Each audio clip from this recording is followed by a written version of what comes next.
Today we've got a great revenge story on a husband with childish behavior. We'll get into that in a bit, but first, dude insulted my boyfriend, so I danced with him. My boyfriend and I were at a German folk fest, and there was one formal dance we had to participate in. I danced for a few years when I was a teen, while my boyfriend barely has any dancing experience. There was this one dude who was apparently dancing competitively, and after that formal dance, he made a mean remark about how my boyfriend maybe should have had practiced some steps beforehand. He did, and he didn't do a bad job at all. Naturally, I asked him if he wanted to have a dance with me. He complied, saying he would be delighted, and that he also always wanted to have at least one dance with someone who actually knew what they were doing. Next up was the Tango Argentino, which was lucky for me, because you get really close and can talk the majority of the time you want. And I really wanted. Here were the pieces of dialogue that I remember. I said, "So for how long have you been dancing?" He said, 4 years now. I said, "Really? Oh, okay, but probably not very regularly." He said, "What? Why?" "No, I go at least once a week." I replied, "I just thought people sometimes get busy, with jobs and life, but yeah, I guess you never know. ... And what's your favorite dance?" He replies, "Tango Argentino is nice, but I think my favorite is..." And then I jump in saying, "No, of course, it's obvious this ain't it. No worries. ... You don't have a steady dancing partner, do you?" He replied, "No." "Why?" I said, just the way you dance. ... Have you thought about trying other sports?" He said, "No, I really like dancing. Why would I?" I replied, "Just asking. I love lifting, for example, and a friend of mine from dancing swears by yoga as cross-training." He said, "Oh yeah, that actually sounds cool. Maybe I'll think about it, thanks." I replied, "No problem. Maybe there's even some sport where you have natural talent." The whole dance went like this. When it was over, I thanked him for the dance. He sourly thanked me back, and I patted his hand with a reassuring, "You're welcome. And don't fret it, everyone learns at their own pace." I just hope OP's boyfriend was in on the whole plan before OP saddled up and started talking to this guy very closely. I mean, certainly it's a great story to hear about afterwards as well, but imagine OP doesn't explain and then immediately goes and saddles up real close to this total jerk doing a Tango Argentino with him. Mad Attack 007 commented, "I can't imagine being OP's boyfriend. He tries his best to dance with his dancer girlfriend, gets insulted by some dancer dude, and his girlfriend immediately goes to dance with him. Then comes back and says, 'Oh, don't worry, babe.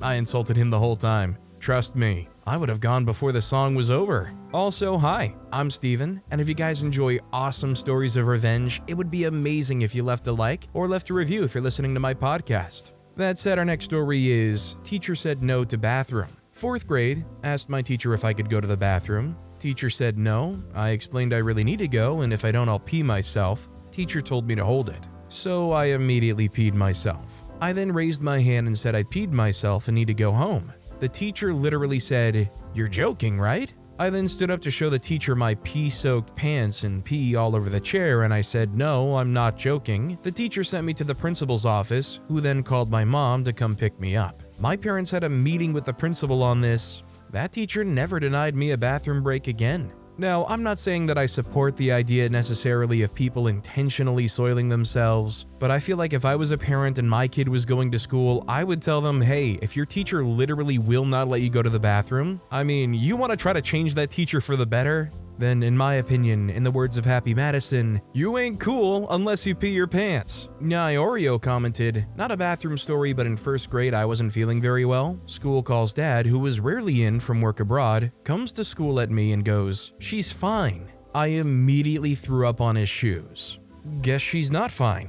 Our next story is, "You shouldn't have made me eat that." Another story just reminded me of my accidental petty revenge from 40 plus years ago. I was in the 4th grade and it was lunchtime in the cafeteria. I'd been absent the day before when an announcement was made that we kids were wasting too much food and that we were now going to be required to eat everything on our trays. So the next day at lunch, I'm going through the line and we're required to choose a vegetable. Today's options were beets or carrots. I don't like either. Skipping was not an option. I chose carrots. I'm sitting at the table and I eat everything but the carrots. At that time, our male teacher ate lunch with us daily. He told me I had to eat the carrots due to the new rule. I had never been allowed to argue with an adult, but I tried everything to get out of it, including telling him that they would make me vomit. He told me again that I had to eat them or go to the principal's office. I was a good kid, and that thought terrified me, so I ate the carrots. and then I leaned over and vomited everything into his lap.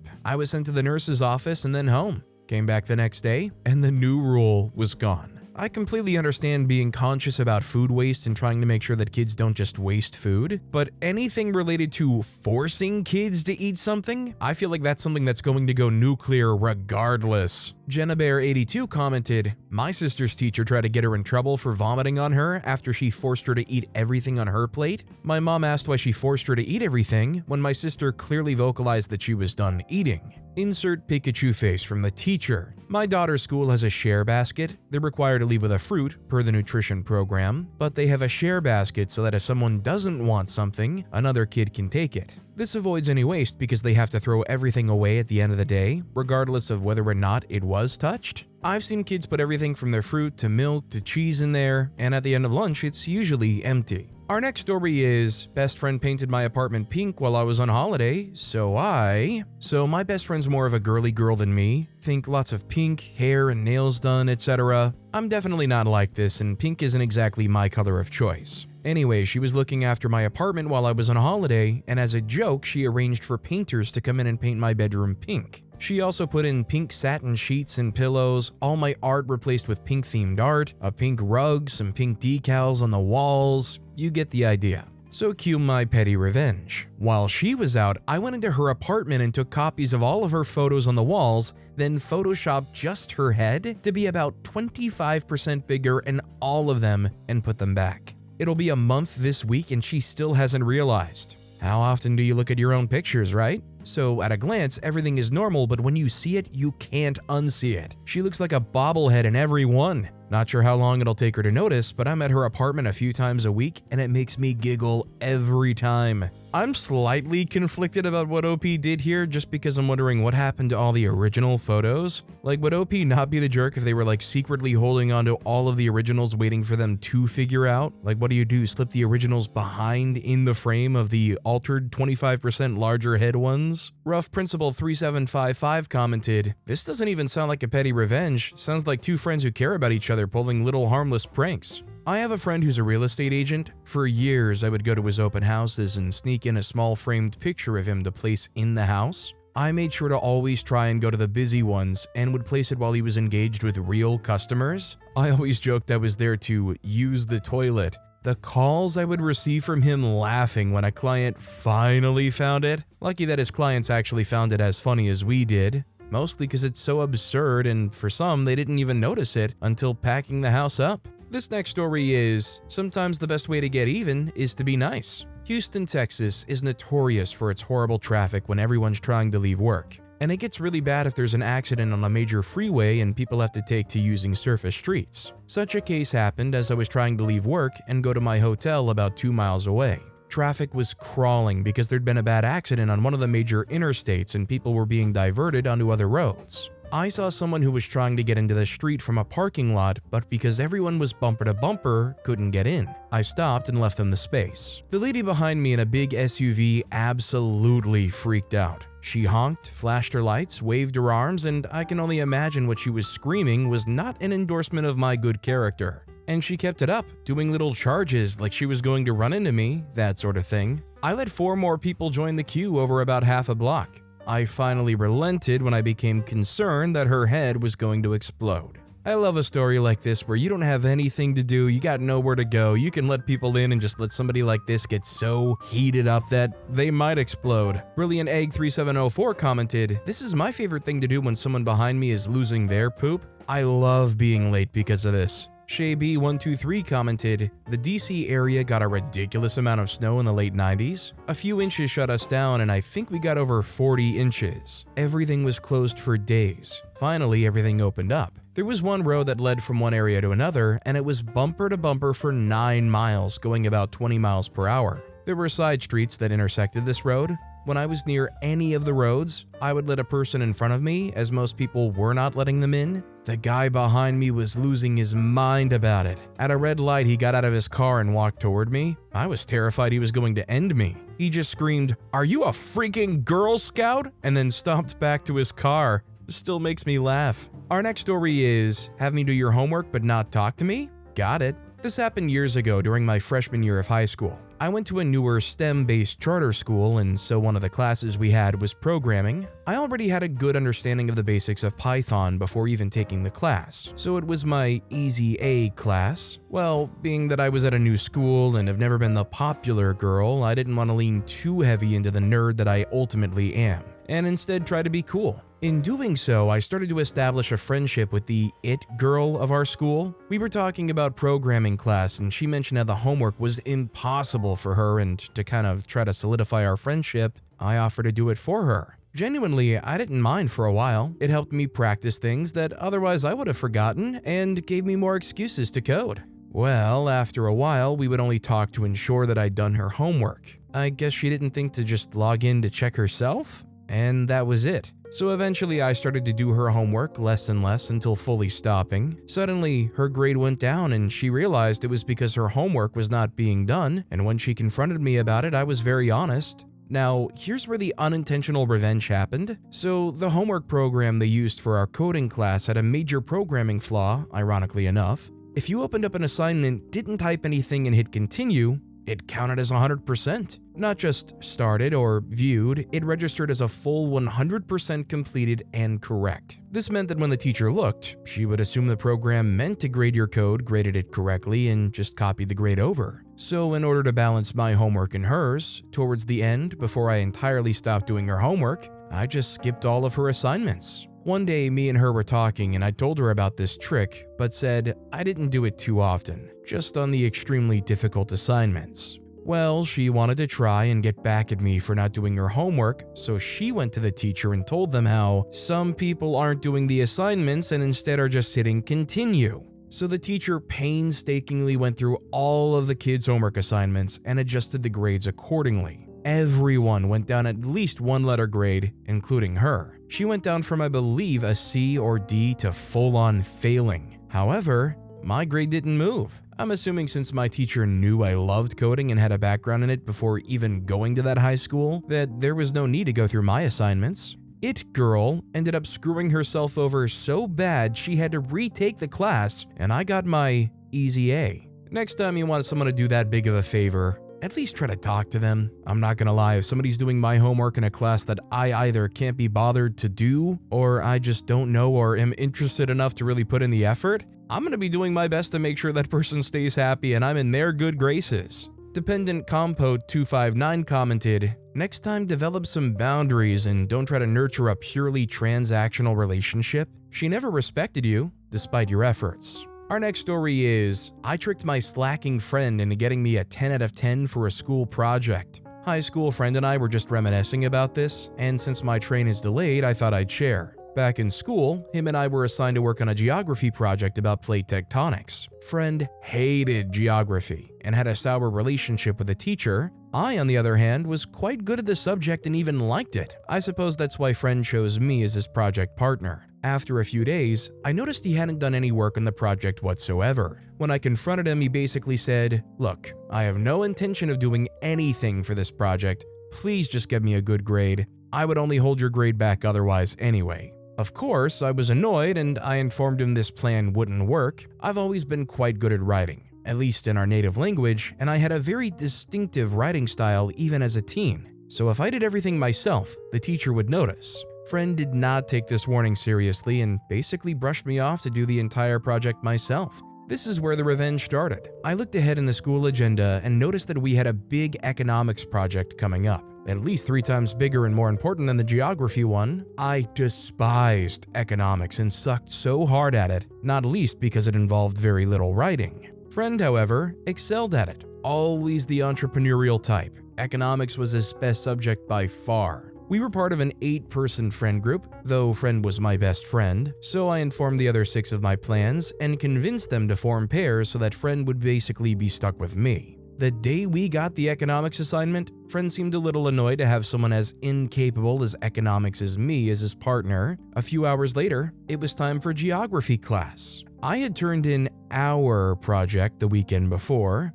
As I predicted, the teacher called me out of the classroom to discuss the project. Friend seemed terrified. Turns out we had gotten an 8.5 out of 10. Not bad for one person doing a 2-person job. The teacher voiced his suspicions that I had done all the work because he recognized my writing style. He gave me the opportunity to rat friend out and leave him with a 1 out of 10. I looked at my teacher dead in the eyes and said, "You've got it all wrong, sir." Friend was a huge help throughout the entire thing. We just agreed that I would put everything on paper to keep the writing consistent. You know, I can be a bit of a control freak when it comes to language. The teacher then called Friend over and asked him if what I said was true. Friend seemed both surprised and remorseful, but he backed up my story, and so we both got a high grade. After class, Friend literally hugged me and thanked me profusely for being such an awesome friend. I wasn't mad anymore, but I wasn't about to let him get away with it either. So I said to him, "Easy there, bro. You royally screwed me over with this. The least you could do to repay me is make sure that we both get at least an 8.5 out of 10 on that economics project. Because just in case you hadn't picked up on it yet, I have zero intention of doing anything for that assignment. I'll leave it in your capable hands.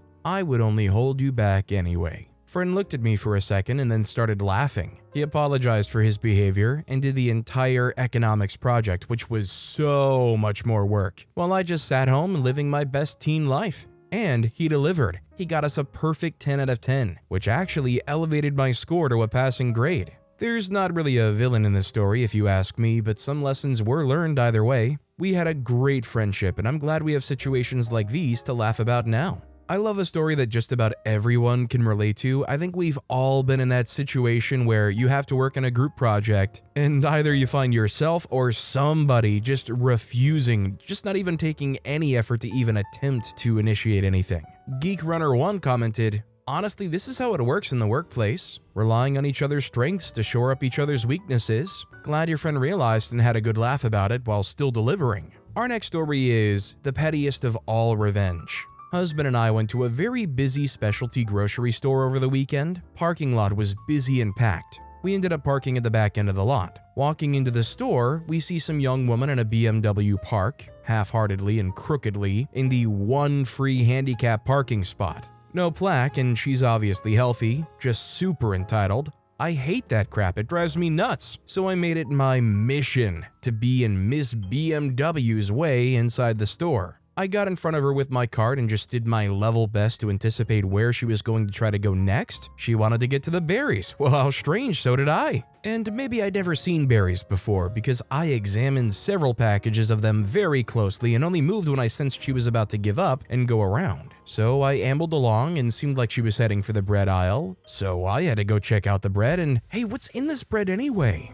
I better read a bunch of the ingredients. She kept making all these exasperated sighs and slapping her thighs in annoyance, but somehow I didn't notice any of it. Between me and the crowds, she was stuck and it was great. I kept it up for around 15 minutes before she was finally able to get out from behind me. She gave me the dirtiest look as she speed walked past me in her cart. I just gave her a clueless blank stare. "Oh, you were behind me that whole time?" It added a good 20 minutes to my own shopping trip, but it was worth every second of it. That dirty look she gave me will give me grins for weeks from now on. Honestly, people like that in this day and age need to pick a store that just has like curbside pickup and just go do that. Save everybody the time, effort, and consideration. Glowstick6746 commented, "I got my best petty revenge at a grocery store. They're great places for it. I was in checkout and it was super busy. The guy in front of me was on his cell phone and talking extremely loud. This was before that kind of behavior was just accepted, like no big deal. He was talking so loudly and everyone was looking annoyed. Then I heard him tell whoever he was talking to that he was at some guy's place playing video games. He's in a freaking grocery store. Why is he lying about that? So I turned to my sister and said, 'Who are you talking to, baby?' All of a sudden, you can hear this female voice screeching at him, 'Who the freak is that?' He's suddenly scrambling to explain and had to reveal he's not where he said he was and was at a grocery store. He quickly got out of line and left." Our next story is showing off nice jewelry to mother-in-law. This isn't anything super cool or crazy, very minor, but the joy it brought me is immeasurable. My husband's mom is not a good person. I'm someone who always finds good in people no matter how bad, and I make too many excuses for poor behavior. For years and years I did this with her, until I finally accepted she's just a rotten person to her core. She often acts like a jealous ex-girlfriend with me, and has been a very abusive mom to my husband in his childhood and adult life. A recent Christmas, she demanded my husband send her $200 for a Christmas gift. He refused this time for the first time and told her he didn't have the money and couldn't. He had recently gotten me a wedding ring upgrade. He gave me a diamond bracelet for Christmas that year. I soaked them both in dish liquid, which helps the shine, and cleaned them extremely well right before she was set to arrive for Christmas Eve, so they would sparkle enough to blind her. When she did arrive, as I suspected, she noticed as I dangled that hand around her face frequently, and she asked about both. I gave her a better look and gushed about both, saying, "Husband got them for me, aren't they beautiful?" He couldn't wait to give me the bracelet for Christmas. It's okay though, I still have tons of gifts from him under the tree to open Christmas. You raised an amazing son, he spoils me so much. I'm not sure I've ever seen that much anger in her eyes. OP is unironically really winning here. One, they're helping their husband finally get unstuck from their abusive mom, and at the same time, they're kinda getting spoiled. Watching Telly Now commented, "Beautifully done, you sliced her with a compliment on her parenting skills. It'll kill her that she has no possible way to come back at you about your comment. Superbly petty. Excellent revenge." Our next story is, "You claimed my butt was big in the green trousers. Enjoy all the green trousers." Last year, a now former friend of mine made some very rude comments about my butt in a pair of green trousers. I asked for advice on this on another sub, so you can read the entire thing from my profile if you want to. The short version is she suddenly, and without prior context, told me to throw away my green trousers since my butt is too big for them. She then a few hours later proceeded to pull up the long sweater I was wearing that day, just to check if your butt is too huge for the ones you're wearing today. It was very humiliating, and she did it right in front of other people, including her husband. That day, I was wearing leggings that were slightly see-through, hence the very long sweater covering my butt. I've since moved on from this, and I've made some new and better friends who were in the same knitting club. I've basically dropped all the friends I had last year and have new ones now, though I do still see the old friends weekly. Why? Because we're in the same knitting club, which I became the official chairwoman of in March. Now, people, and especially my new friends, noticed I didn't spend time with this lady anymore, and that she was very snide to me prior to March and has since then been trying to kiss my butt. Ironic. The revenge was petty, and just became better as time went on. Every Tuesday since last November, I've worn the exact pair of green trousers she told me to toss. I keep them washed and ready to wear every Tuesday night. A few of my new close friends were let in on the whole green trousers and my butt being fat, and they decided to also wear green trousers every Tuesday, and got some in the same shade of green. Being the chairwoman, a few who aren't in the know realized we were wearing green for knitting and started doing the same. For summer, 2 others even made a point of sewing green shorts so they could continue to wear green. So now, every single Tuesday, this lady has to be surrounded by other women wearing green trousers, shorts, and skirts. All in the same green hue, constantly being reminded of my fat butt, which is also there in the green trousers. I thought you might like this petty revenge, as I'm hanging my trousers to dry, so they're ready for tomorrow. Now, I don't know about most people, but I feel like in this day and age, being told, "Your butt looks fat in those trousers," would make somebody want to wear those trousers more, not throw them away. "Your butt's looking way too fat in those trousers, throw those trousers away." How about no? Agnes Perdita commented, "This is splendid. Long may you and your fine green trousered butt haunt her dreams. May I suggest knitting some lovely green cushion covers at your club, with a couple of jeans-type pockets and a big seam running up the middle? Also some very long sweaters with a loop on the rear hem so nosy people with no manners can easily lift the hem to check whether the butt underneath exceeds acceptable tolerances." Our next story is, "Take out the chairs after every meal because you cannot keep the children occupied while I cook your meals?" Okay. My husband and I have 2 children both on the autism spectrum. About a week ago, he got upset because our children were moving, tipping over, and playing on our dining room chairs. They're plastic and metal and not too heavy. Instead of getting off his computer game and redirecting them into a better activity, he starts screaming at me about how I need to move the chairs to the day room, a garage that the previous owner started to convert into an additional room but never finished. We use it for storage after each meal. Then gets upset because moving all 4 is difficult and I would rather move 2 at a time. 2 of things to know, he is a huge gamer and the computer is in a room that serves as both living room and dining room. I have made a secret policy of my own. I will leave the chairs in the house till I need to remove them. If I need to remove the dining room chairs, then I also need to remove his computer chair. When I bring in the dining room chairs, I don't need to bring in his chair. He came home from work and immediately got on the computer for his nightly game so he can potentially win a bonus for playing every day for a month. He asked about the dining room chairs, and I told him the kids were playing on the chairs as I took them out. A few minutes later, he asks where his chair is. I responded that it was also out in the day room. He just stood there as I walked out of the room like he expected me to get it. I didn't get it, and I have every intention of moving it to the day room and leaving it there at every opportunity. Is it petty? Absolutely. Do I care? No. Do I find it a little funny?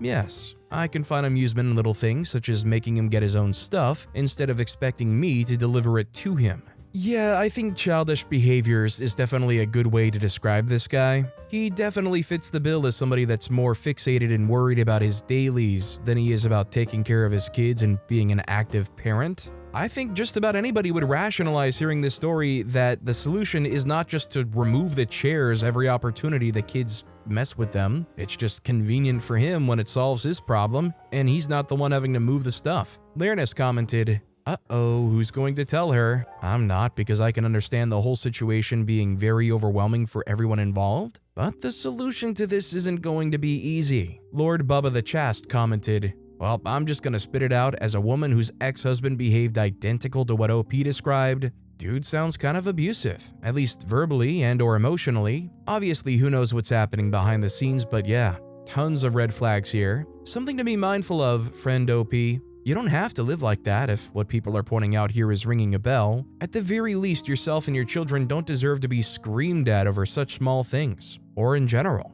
But with that being said, that's all the time we have for today. Now, if you want to hear another absolutely crazy revenge story, check out that video on the left. Or if you missed my latest video, check out that video on the right. That said, I'll see you all next time with some more stories.